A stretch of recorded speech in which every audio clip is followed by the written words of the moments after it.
So chances are you've just started playing Master Duels, and you're either a returning player who's been away from the game for a while and doesn't know what decks are good right now, or someone coming from the TCG who isn't really sure about this strange new hybrid ban list. Either way, you probably don't want to start sinking a ton of money into the game until you've found your bearings a bit. Well, if any of that describes you, this is the video for you. Today, I'll be showing you a variety of decks that are not only cheap, but also competitive.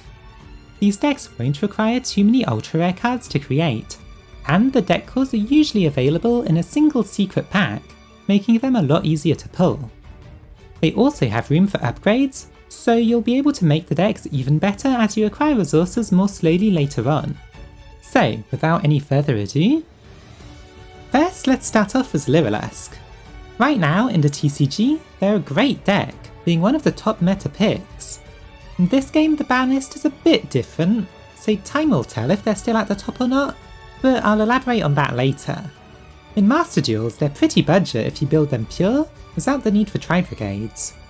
They're still perfectly playable without that engine, although even throwing it in won't actually cost you too much, and you'll be well on your way to a second deck if you do choose to do so.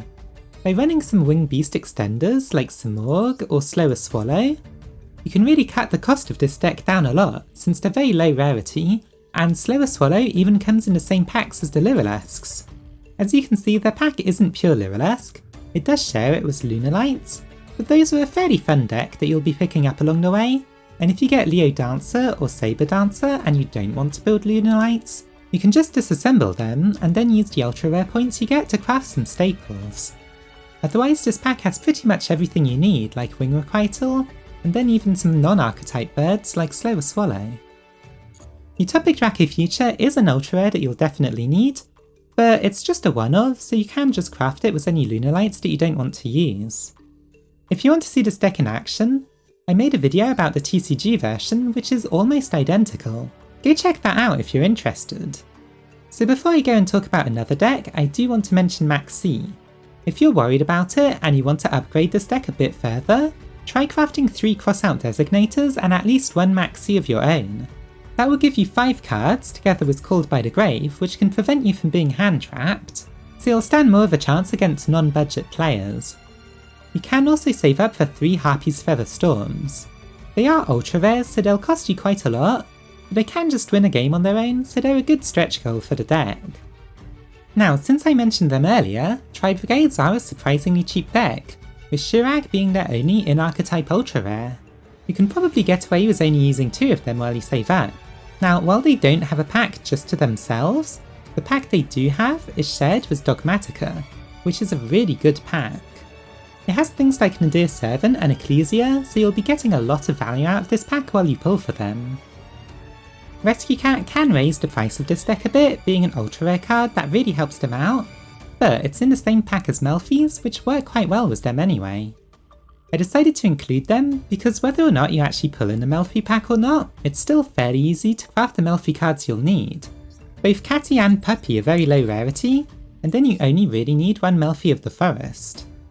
This deck also works great as an engine for a ton of other decks like Harpies, so you can consider it a good investment for the future as well. Again, I showcased some Melfi Tri-Brigade combos in an earlier video of mine.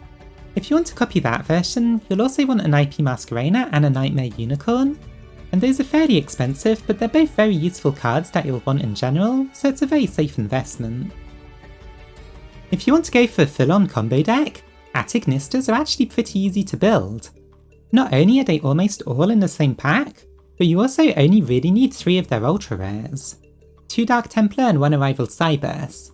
Light Dragon is good to have, but fairly optional. You'll probably just pull it along the way. This deck basically just goes through a big combo line that has a ton of ways for you to get it started, link climbing all your way up to the biggest link monster in the game, the Arrival Cybers at Ignister. It's immune to pretty much everything except Kaijus, so you can beat most decks just by summoning it, especially since not everyone will have access code Talker yet. If you want to see how the combo works, check out my budget at Ignister deck profile. This version runs almost exactly the same. Being a combo deck, it does suffer quite a lot from Max C being illegal, since they summon so much, but besides that they're a solid option. Like I said with Lyrilusc, consider getting 3 crossout designators of your own, and a Maxi as a target in order to be less likely to need to end your turn because your opponent hand-trapped you. If you're new to modern Yu-Gi-Oh! And you want to try a deck that really showcases what links are all about, this is the perfect deck for you. Next up is Dragonmaids.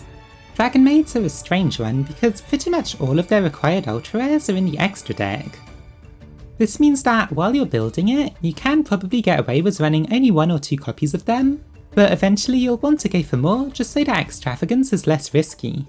Guard Dragon Cataclysm is a fairly good card in this deck, and a good use for the extra monsters that you might end up summoning later turns. It's very cheap to craft too. Same with World Legacy Guard Dragon being only a rare. It lets you do some fun things with LP and Almirage if you move the Pisty to another zone using its effect. And of course it just revives the dragon, making spheres a lot easier to make. If you don't care for that combo though, you can just skip out on Almirage as well, and further reduce the cost of the deck. For even more savings, you can replace Pot of Extravagance with Pot of Desires, and then you won't need quite so many copies of the extra deck monsters. Overall, they're quite a fun control deck that really snowballs in resources in later turns, so try it out if you want to have a fairly small first turn, but then really gain advantage later on. So now Sky Strikers. At first glance, Sky Strikers might seem a bit expensive with the amount of ultra rares in them, but the thing is, besides Engage and Kagari, all of the other ultra rares are cards that you'll want to have in general, since they'll be useful in a ton of decks going forwards. Also, Reinforcements of the Army and Raigeki are both cards that are given to you during the story mode, so they don't really count. Basically, the core of the deck is pretty cheap, and it's included as part of a secret pack, although apparently it does share it with Math Mechs, which are not the best. What's also good to know is that you get a bunch of their good cards in Stalwart Force, so it's a very good deck to start building while putting together some staples of your own, or trying to unlock other decks. Effect Veiler will be a good one to craft, and helps you ATK with Access Code Talker, while Skullmeister is a super rare hand trap, so that helps make it a lot more affordable. This deck is a good choice too, since you can upgrade it slowly as you pick up better hand traps, like more Ash Blossoms, or I guess even Maxi since that's a legal card. Now time for an honourable mention, Witchcrafters. Now Witchcrafters are a very fun, but not very competitive deck, that I'm fairly well versed in. Due to not really being much of a combo deck at all, they won't really suffer for Maxi being legal, so already they're probably a bit better than in the TCG. They've also recently gotten support in the ACG, so hopefully we'll soon find out how they handle ACG exclusive sets in Master Duels. Who knows, maybe we'll get it here a lot faster than the TCG does. So what makes this deck worthy of an honourable mention? Well, with only 1 ultra rare, investing in them won't cost you much at all. They also don't need an extra deck, so you can just throw in any random cards there to use as extravagance. But their main advantage is that they share a pack with Alistair the Invoker. Since the Invoked engine is such a strong one, chances are you'll be going for that anyway, and so you can build Witchcrafters pretty much for free that way. You also get most of a Magistus deck, which I'll be making a video on soon. They're fairly good in the right hands.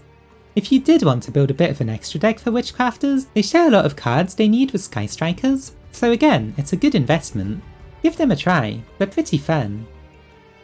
So finally, you might be wondering what I decided to settle on. Well, despite the ban list limiting Multifaker to 1, I went for Altergeists.